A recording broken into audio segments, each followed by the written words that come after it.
Welcome to today's edition of the show podcast. Eater Bennett Goebel sounds like a kid on Christmas morning.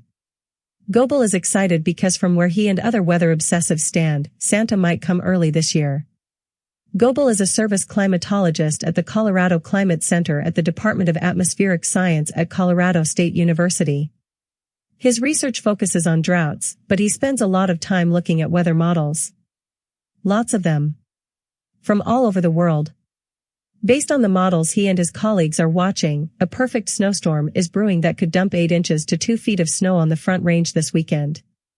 But as with any good spring snowstorm in Colorado, there remains some uncertainty about where the storm will go and how much snow it'll unload. There's still some uncertainty about just how far north or south this storm track is going to go, Goebel said. That has a big influence on the precipitation we receive on the Front Range. I am really excited.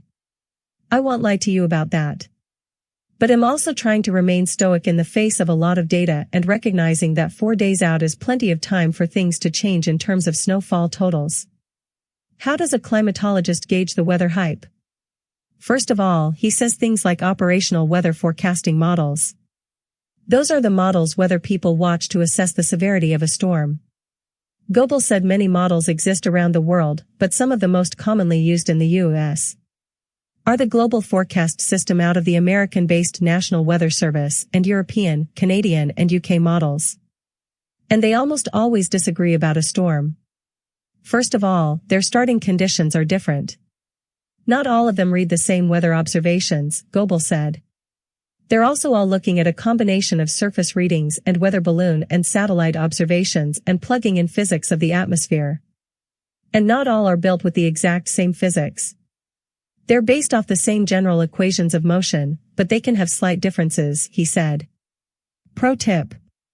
The Gulf of Mexico is one of the best places to get moisture. That's where this snowstorm is gathering its water.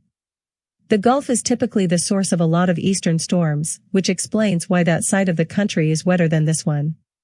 While it gathers its water, the storm is considering where to move. It's likely, perhaps highly likely, that it'll settle somewhere between the Nebraska Panhandle and northern New Mexico, Goebel said. The Front Range is drawing the long straw right now, where things look good for us, he said.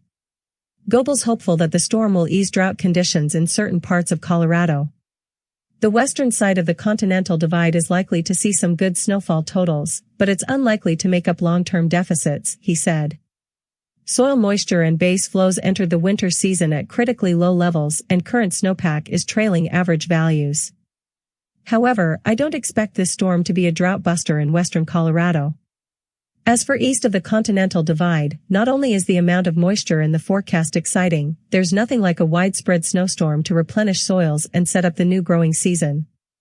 We'll have to wait and see just how much moisture we get, but there is potential for substantial improvement to our drought situation east of the Continental Divide.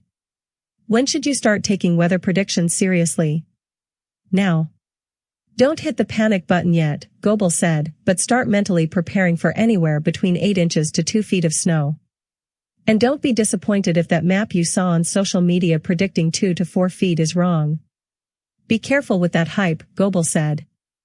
A historic blizzard is possible, but we're not going to crown it until measurements are in and people are sending Kyle Clark pictures of their patio furniture.